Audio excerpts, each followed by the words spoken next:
AM 1060 WMEL. The views expressed on the following program are those of the hosts, callers, and guests, and are not necessarily those of WMEL staff, management, or advertisers. This is Joe Steckler, folks, your host for Helping Seniors.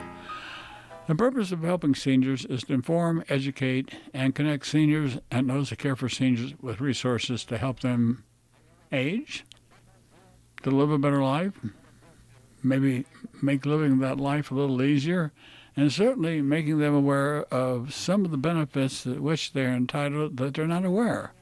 And so many people have heard me talk about different things on this radio show and our television shows and on our website, helpingseniors.brevard.org, that it's just all about information. Information is power, and knowledge is power. So why not take advantage of all the resources we have available? So if you need information, you can call Kay at 473-7770. That's Kay Kaiser, our information specialist. She'll get you pointed in the right direction. And some of the sponsors that help pay our way, pay the bills, because I do this all as a volunteer, but have some people that need to get paid, need to eat, just like you do. So some of our sponsors include Kindred at Home. It's the long-term care hospital across from the airport. The Eye Institute, Dr. Lee Sheldon, Bill Johnson, an elder attorney, this radio station, WMEL, Wusthof Hospital System, Levin Home Care, Ebony News Today, Riverview Senior Resort, and Organized Creative Designs, which is another way of saying estate sales and downsizing and helping you move from where you are into smaller quarters. One of the hardest things for seniors to do. But you know, I've done a lot of radio and TV shows, and some of the areas that I think that we probably really not talked as much about as we should have include long-term care planning from an aspect of a strictly financial advisor. I'm not talking about a stockbroker. And the lady I have on today with me today, Beth Courtney, she'll explain to you just what a financial advisor is and why it's important for all of us to understand the importance of what she and other people that do the business that she does are important to what we call a sandwich generation. And a sandwich generation, folks, I'm going to explain it, and Beth will talk about it some more. But Brevard County is probably it's the 24th largest county in terms of the number of people over the age of 65 in the United States of America. That's 3,067 counties. That's a big, important statistic. We have more people over the age of 65 than we do under the age of 18, yet most of the money seems to want to go toward children programs, not senior programs. You explain it. I can't. I've tried to understand it for 17, 18 years, but I still can't understand it. But the sandwich generation is the group of people that fall between the cracks. And by that I say, my panelist today is a member of the sandwich generation. She has grown children that still need her help, and she has parents, and I happen to know her parents, that they need her help. So she's caught between helping children and helping parents, but at the same time, she's got a lot of planning assets that the average person does not have. This is what she does for a living. So she's smiling, but this makes it all the difference in the world, folks. So Beth, you go ahead and pick up. I've talked enough. You talk a little. Thanks, Joe. Thanks for having me. Yes, as you said, I am a member of the sandwich generation, and it is a privilege, but also it comes with its own brand of challenges.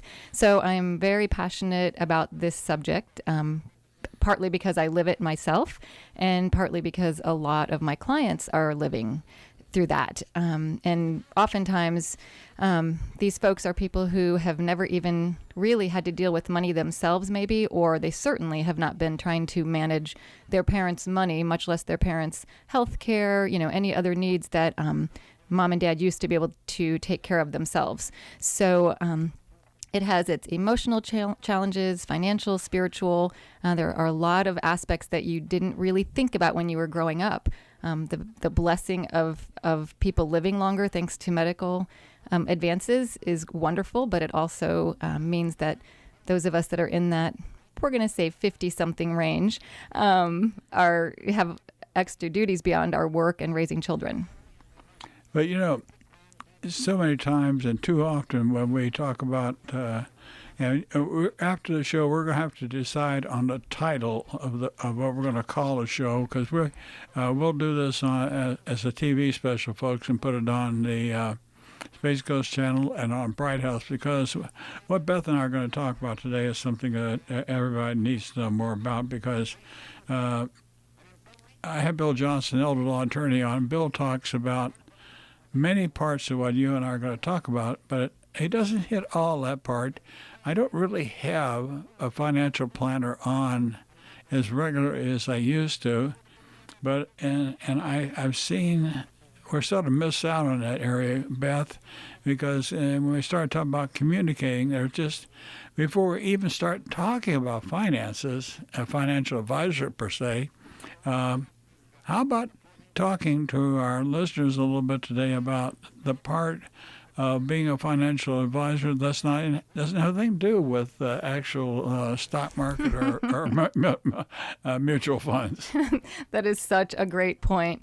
I think there's sort of that myth that financial advisors are just people that help millionaires manage their money, but that is absolutely not. We love to do that also, but our focus is far more than just money. I'll give an example, probably with a family where you have maybe some adult children and their parents, and we're meeting. They come to talk about finances, but of the maybe hour and a half appointment, maybe 20 to 30 minutes is actually engaged in the money conversation. There's so much more to it, and a huge piece of it is just opening that communication door. That generation, my parents' generation, really did not talk about money, not openly, certainly not with their kids. And there are still a lot of fears around having to do that.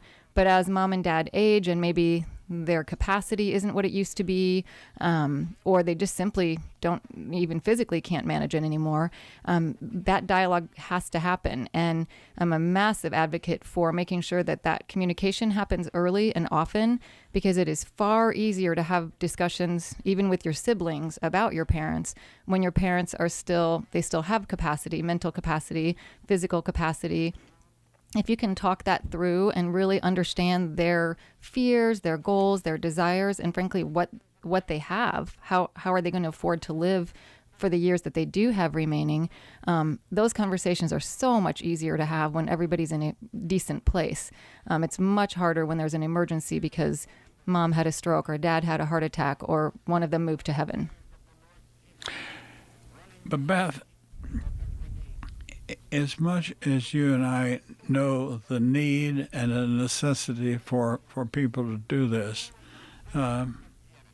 what do you believe is the biggest barrier to people in your age group being willing to step forward and say to mom and dad, we need to talk about it, or say to their children, we need to talk to my mother and father just as much as you need to talk to me and your dad? Wow, we could probably do a completely separate show on that subject. It is tough. It's tough because of our DNA. How are we wired? Some people are wired to talk money. Some people are wired to talk nursing care. But talking about it with your own parents means a couple of things. At our age range, we're saying, wow, our parents are getting to that point where they can't do what they used to do. They don't represent what they used to represent to us. We're maybe even reversing roles.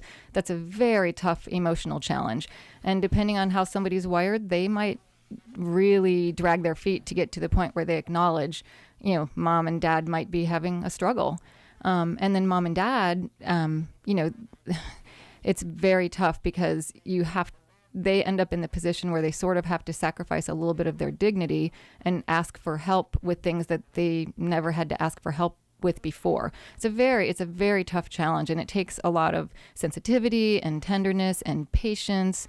And I think, those that are in the caregiving role like I am, it's really important that you try to maintain a sense of putting yourself in their shoes, and what would it feel like if you were the person that had to do what they have to do and had to give up, whether it's giving up your driver's license or turning over the checking account for your child to manage.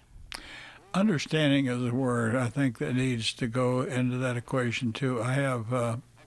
We get a lot of calls from clients that call the office at Award Helping Seniors, and as well informed as we like to think that the people are, and people like to think that they are well informed, they really aren't. And I'm thinking in particular of one client that was just really concerned that one of the agencies that gets the Older American Act money was under the terms of, she had call it long-term care planning, the old diversion program.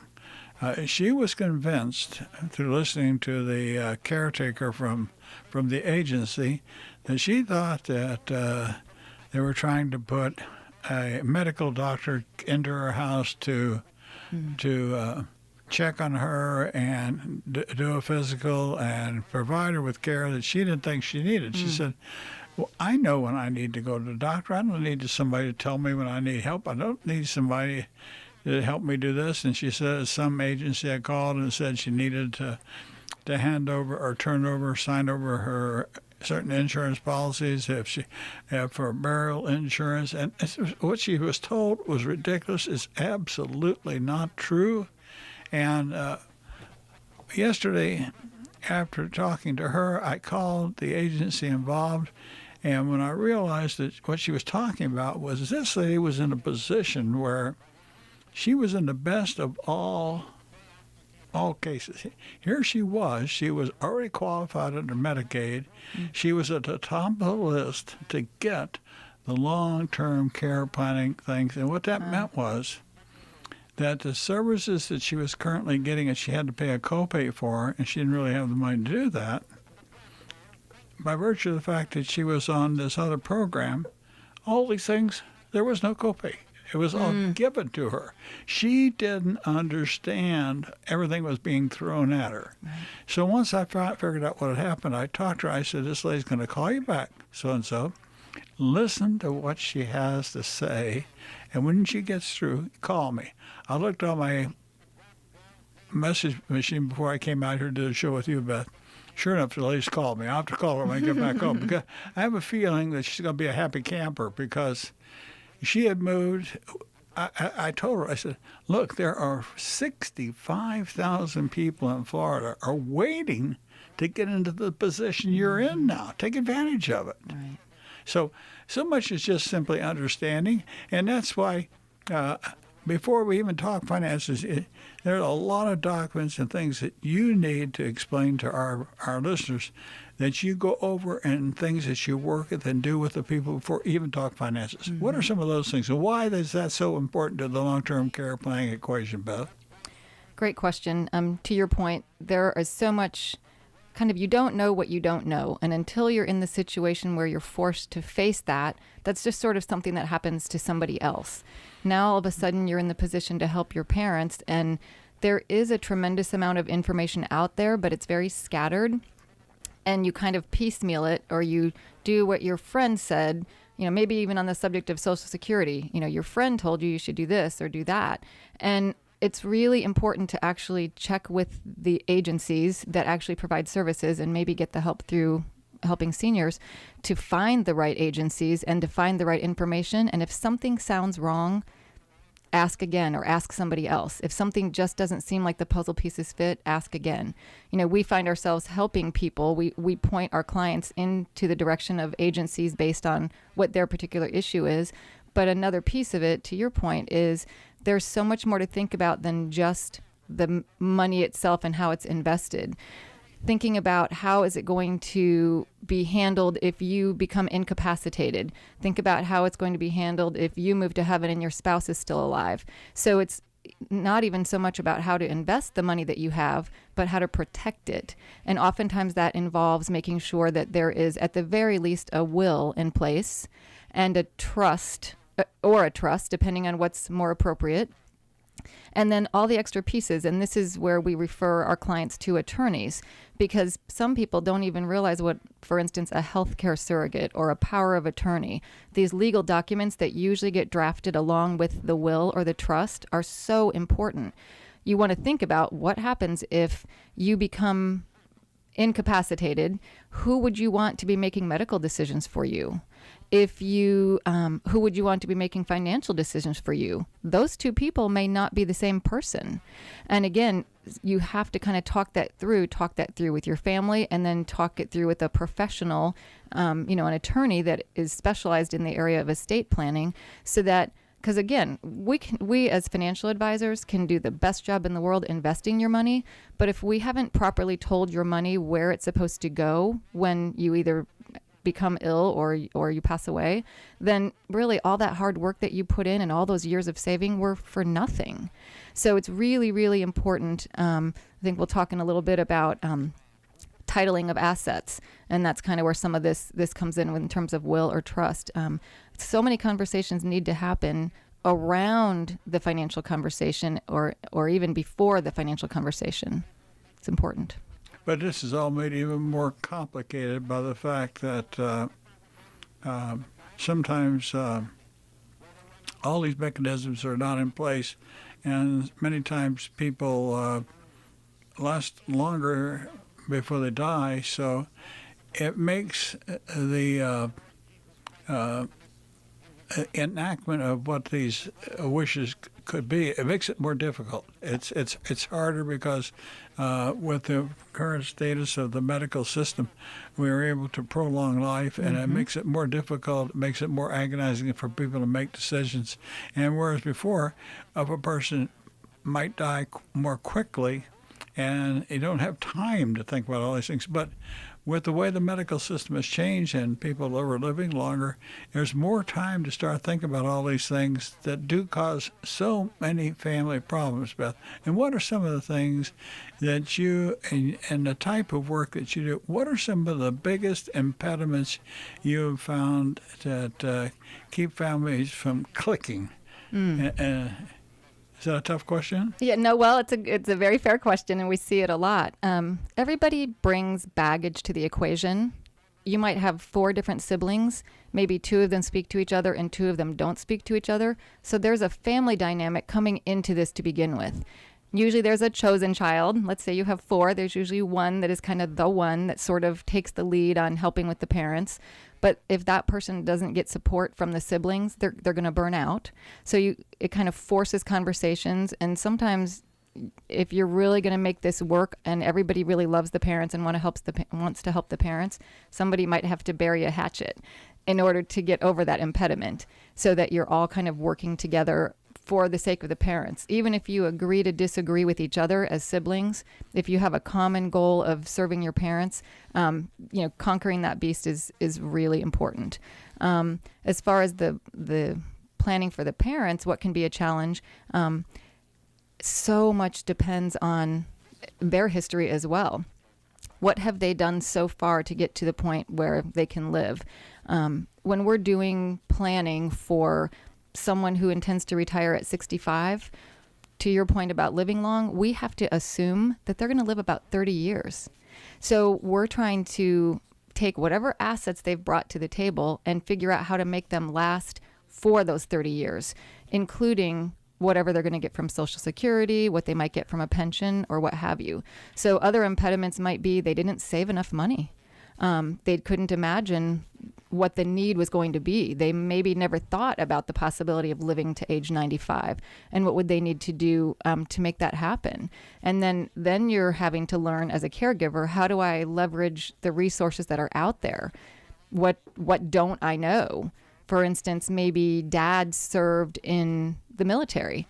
Well, maybe mom, who's now widowed, can qualify for VA aid and attendance, but you don't know what you don't know. So unless that is all fleshed out in conversations with professionals, you might miss an opportunity that you could have otherwise had. So there's a lot of impediment coming from you don't know what you don't know. I agree, and I second everything you said. But I want to point out one other thing too. But with all of us, with us living longer, I'm already a little longer than my mother, and both my mother and my father. How long will I live? I don't know. That's up to the good Lord. But I know that there are things that we need to think about that are so doggone difficult to discuss at times. And I think that one of the problems is that people, we often make the equation, I want you to talk about this and you figure out how you're going to answer it. We worry about people not having saved enough money to live when they get Social Security. But the simple truth of the matter is that there are many people that simply don't make enough money to save enough money, even if they saved almost everything that they make. And the reason I say that is because we just had a gentleman call us. He wasn't asking for a handout. He said, here's what I do, here's what I get paid, here's how much I like. My income is roughly $1,800 a month, and I can't find a place to live for my wife and myself. I want to rent a place. But, Lord, the rents have gone up to $1,200, $1,400 a month now. So with that kind of thing, where do people find a wherewithal to even try to live, much less do the planning like you're talking about? And do you get that thrown at you a lot in your planning? Yeah, it's really heartbreaking. Part of our work ends up being a little bit of a ministry. So sometimes it's not really a client. It's just someone was referred to us that's in a situation like that. I have a gal who literally lives on $850 a month. That's all she has coming in. God bless those people. I tell you, their spirit is great. Their tenacity, they make it work, but it is so heartbreaking to think of somebody being in that situation. And this is where sort of that knowledge is power. Sometimes there are opportunities, government agencies, resources, nonprofits in the community that could be helping them. Again, they might just not know that. So a huge part of it is just helping to point them in the direction of agencies that can help them kind of bridge that gap to be able to even live. Yeah, that's why I should call Kay. We're at the point where we're going to take a mid-show break, folks. We've gotten a lot of the background out of the way. We're going to go back and stick with us on the second part of the show because we're going to talk about a little bit about financial planning and, maybe some of the finance part of financial planning. Stay with us. This is Joe Steckler, folks, your host for Helping Seniors. Our purpose is to inform, educate, and connect seniors and those that care for seniors with resources to help them age with dignity, and in many cases, just help them to live. Information and knowledge are power. So why not take advantage of what we are able to offer, what we can bring to the table, and help you help your family, both your children and your parents. The sponsors for the second part of the show include Senior Scene Magazine, Hometown Newspaper, Spotlight Magazine, Seniors Helping Seniors, The Fountains of Melbourne, Courtney Braswell, Financial Advisors, and that's the lady that's with me in the booth here today giving you advice and information on long-term care planning and financial planning. The others include Barbara McIntyre from she's a home equity loan specialist, Canadian Meds of Melbourne. And folks, I'm going to point it real quick. There's one injection that doctors used and many knees, especially of athletes or people that have had a reduction of the tissue in a bone or in a gap between the bones and the knee. And there's an injection they make, and that injection, when you buy it here in the United States, costs, let's say, $1,200. You buy it through Canadian Meds. It's purchased in Canada, sent here. It's made by the same company, the exact same product. You buy it for $179. The company that makes it is making money. Joe Pons from Canadian Meds is making money. And you are saving about $1,000. So this is why you need to know about what Beth and I are talking about today. Know about what our sponsors can do to help you and ask questions. The other sponsors include Ear Care, Vitas Hospice, Aldea Today, and we got a bunch of new sponsors. I'll have them all listed by next week. But we're talking about long-term care health planning today with Beth Courtney of the Courtney Braswell financial team, and we're talking about what we call a sandwich generation and how they are help people, help themselves, and help others. But it's all extremely important, and we're not going to rehash what we talked about the first half of the show, Beth. But to get us back on track, organization is a word that you had written down in your little brief you gave me. Organization and planning. And it's so important because we've talked about wills, trust, powers of attorney, healthcare documents that people need, but you have a little thing here called a love letter. Right. How about explaining to our people what Courtney Braswell does to help people get everything together so that families understand what they need to do? Be happy to. Unfortunately, sometimes by the time someone gets to us, a lot has happened already, and maybe the client's parents have already moved to heaven, and nobody had done any planning ahead of time.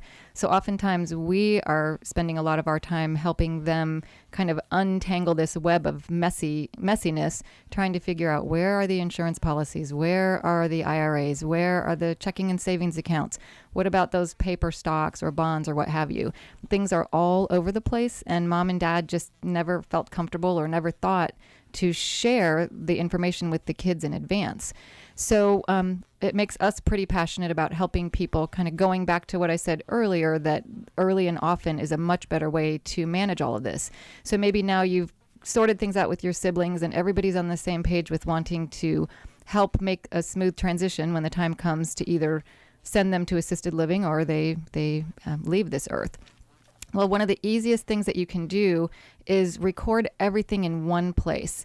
You mentioned the family love letter. That's one of the tools that we use for people who prefer to work with paper. It's a booklet that allows you to record everything from, where are my brokerage accounts? Is my IRA? Where is my 401k if I still have that? Where's my trust or my will? Where's my healthcare surrogate power of attorney? Where are my legal documents? Where are those bonds? Where's that safe deposit box? All these different things that mom and dad know exactly where everything is. But if something suddenly happens, the adult children have no idea where to start looking. So recording it all in one place is a huge, huge benefit. What I like about the family love letter, it's kind of fun. There's even something in the back where you can do something called an ethical will, where you're sort of telling a little bit of a story of your history and what you care about and what matters to you, thoughts about your kids, what you want your kids to know and maybe your grandkids to know when you're not here anymore. So it's kind of a cool way to make it very simple so that when your adult kids and grandkids are grieving your loss, they aren't also completely overwhelmed having to find all of the bits and pieces that you have in 12 places.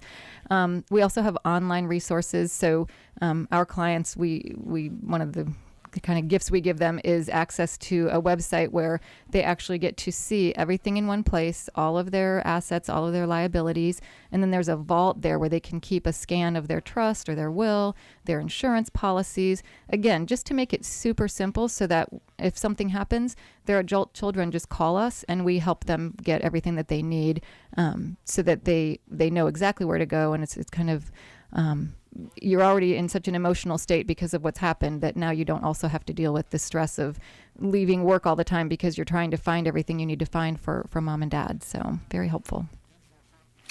To emphasize what Beth is saying, when I retired from the Navy, I was 55. At that time, I had a couple of insurance policies, Navy Mutual Aid and Armed Forces Relief and Benefit Association policy, and they were worth roughly $40,000. I converted them to term insurance to make the payments less, but the benefits still the same, which is a smart thing to do. Whole life, in most cases, is a waste of money. Term insurance you can get a lot more coverage for when families, especially when you're talking about the sandwich generation, Beth. The term life coverage is something that's extremely beneficial for people in that age group because it can provide you with a source of income which you don't really think about. But I don't want to digress too far from why I'm saying this. At the period of time, I just didn't think about those two policies, so I forgot about them. And this last year, we had our taxes prepared by a different lady, and she gave me a piece of paper, and I looked at that thing, and I said, what is she talking about? Navy Mutual Aid and Armed Forces. And I said, I got an allowance going to those things. For 20-some years, I've been looking at those documents I get, Beth, at the end of the year, and it didn't register on me that I am paying roughly $300 a year for those two-term policies. But right now, they're worth about $18,000 or $19,000 on my death. So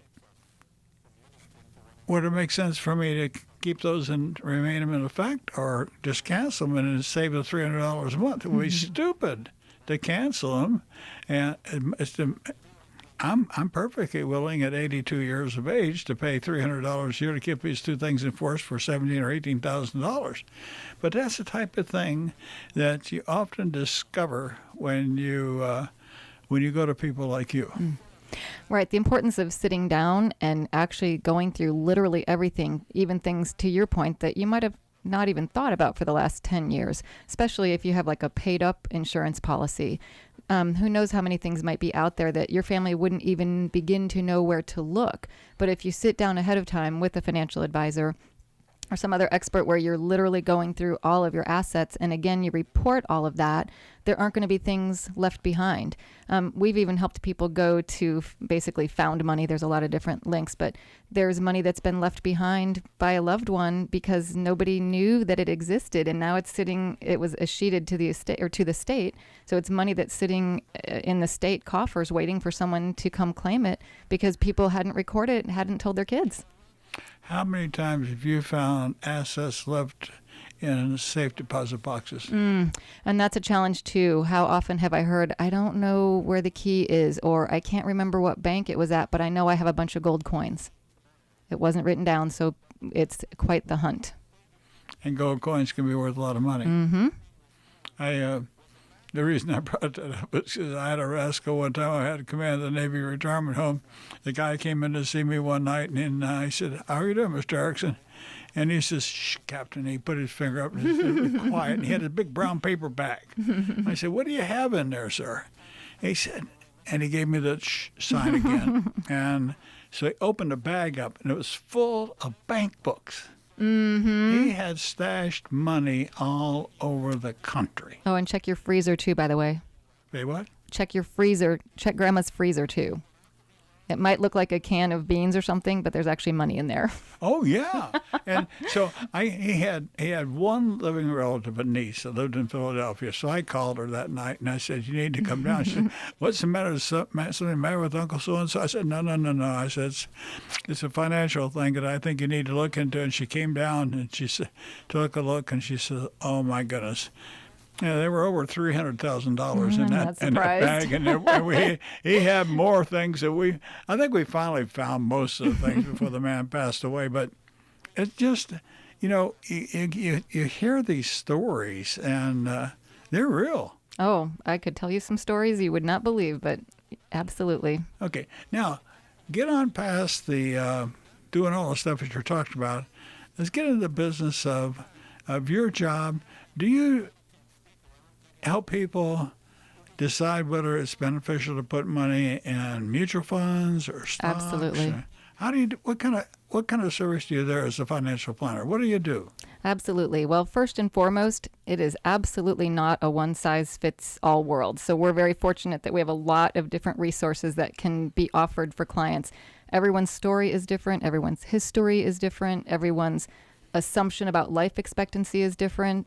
Everyone's assumption about Social Security, whether they're going to take it early, take it late, what have you. So we actually do a very comprehensive look at everything that a person has and everything that they hope to have. And that helps us drive the decisions about the appropriate investment. Is it retirement money where there's a tax deferral or a tax-free growth? Is it taxable money? So we have to handle that sort of investment a little bit differently so that they aren't, pounded with taxes along the way. Do they need to supplement a pension, for instance, or is there no pension? All they have is Social Security, and now they need something that guarantees them income for the rest of their life. Do they need long-term care insurance? Can they qualify for long-term care insurance or life insurance? So we really, there's our federal regulating agency is called FINRA, and they have a rule called Know Your Customer, KNOW, your customer. And sometimes it gets awkward because it forces us to ask a lot of questions that people don't love to answer. But I will tell you that the flip side of that is it helps us to help people make the very best decision. Sometimes it does make sense to be in mutual funds. Sometimes it makes sense to be in stocks. Sometimes it makes sense to be in bonds, an annuity, a combination, actively managed money. There's a bunch of different choices. And again, it's not a one-size-fits-all world. Typically, someone's going to be in multiple different buckets of money based on what their need is. The short term being less risky, the long-term bucket being riskier, so they have more opportunity for growth. So we literally go through, we really understand our clients before we make a recommendation. It's interesting that you talk about that because over the course of doing this radio show since December 7th, 2000, over the years I've had so many people call me and ask me about very personal situations. They will divulge their assets to me. And I said, are you comfortable doing that? And he said, yes, we followed your show. We know what you're doing. We feel comfortable doing that. I said, I want you to understand that I can only give you advice on what I think it would be best in my own situation. They said, we understand that, but we'd like your take on that. And then it got to the people were calling me on who should I vote for? And I said, oh, good luck with that. I can tell you who I really think you should vote for and who I think you shouldn't vote for. But I said, that's got to be your call. But my point, Beth, is I've had so many different type calls over the years that I realized that people, more than anything, people need financial advisors, elder law attorneys, realtors, people that are honest with them, people that will tell them the truth, Absolutely. whether they want to hear the truth or not. But sometimes developing a plan for living is extremely difficult. You mentioned long-term health care insurance. Are you becoming more familiar with, or are you familiar with some of the new annuity products that are on the market now? When you mention long-term care planning, what are some of the new types of insurance that people might qualify for simply daycare, in-home care assistance, and things like that?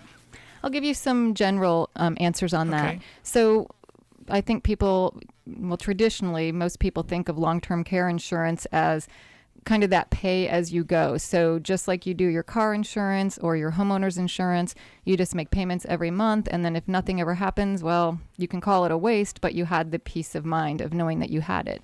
But a lot of people don't love that idea, especially if they believe that they aren't really going to have a need, but they still want to hedge against it just in case. So just some examples of different types of opportunities to kind of give yourself the peace of mind of knowing that you have kind of covered that risk, but maybe not in that traditional way.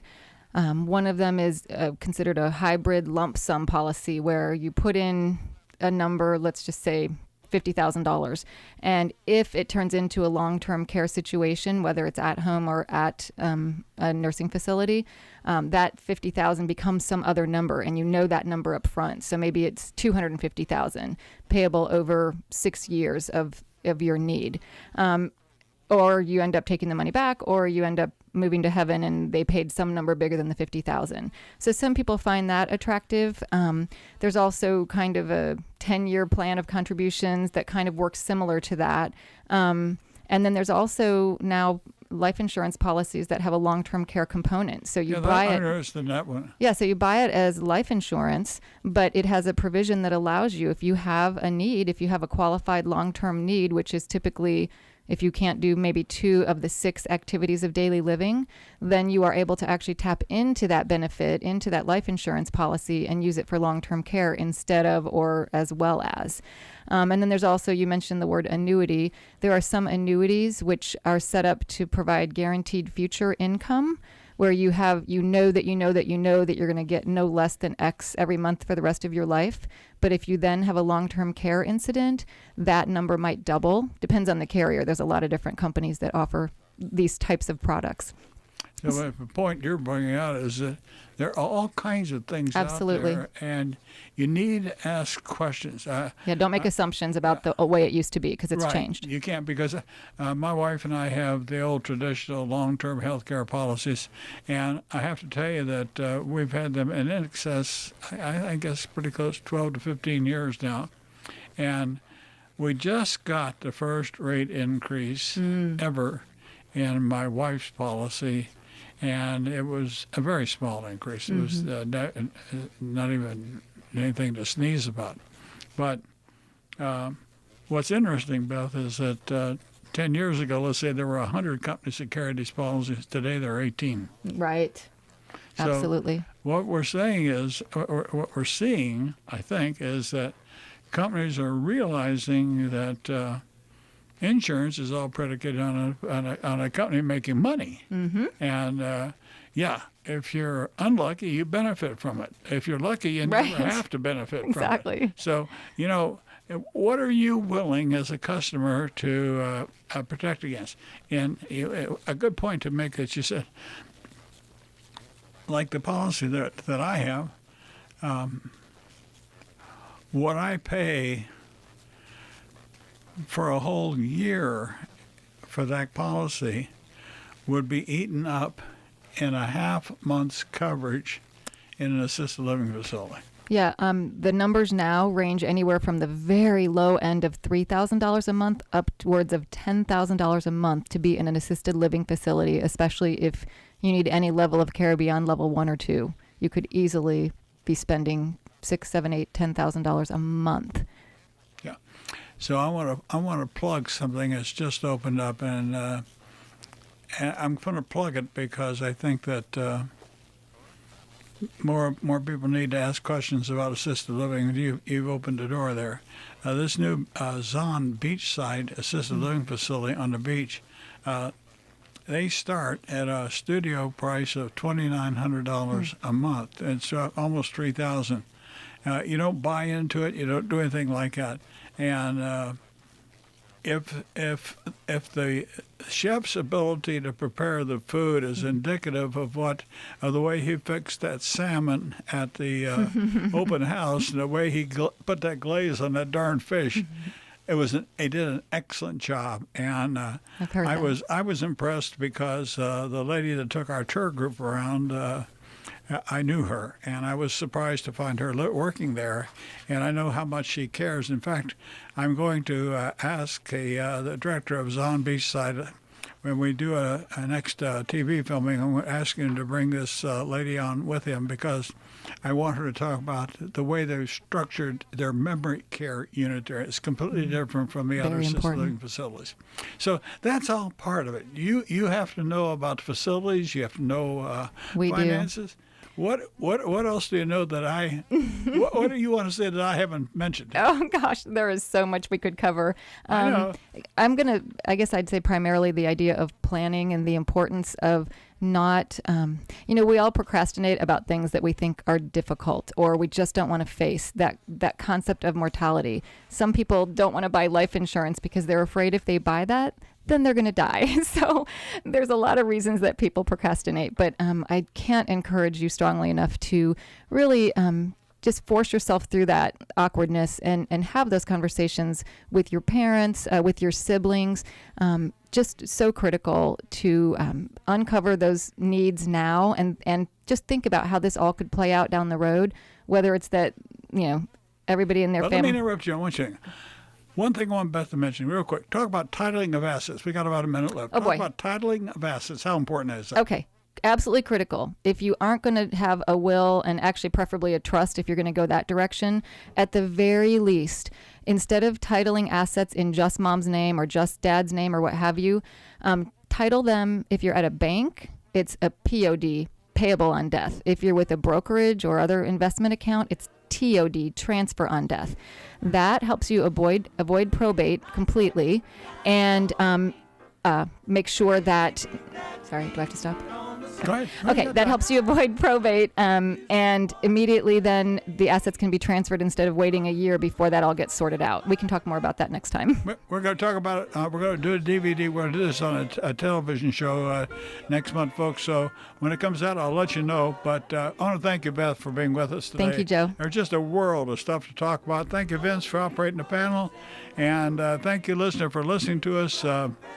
Stay tuned to us every week at the same time, 1 p.m. every Thursday afternoon for Helping Seniors. And thank you for listening. And tell others about us so that more people can be helped. Thank you, and have a great weekend. Bye-bye. Thank you.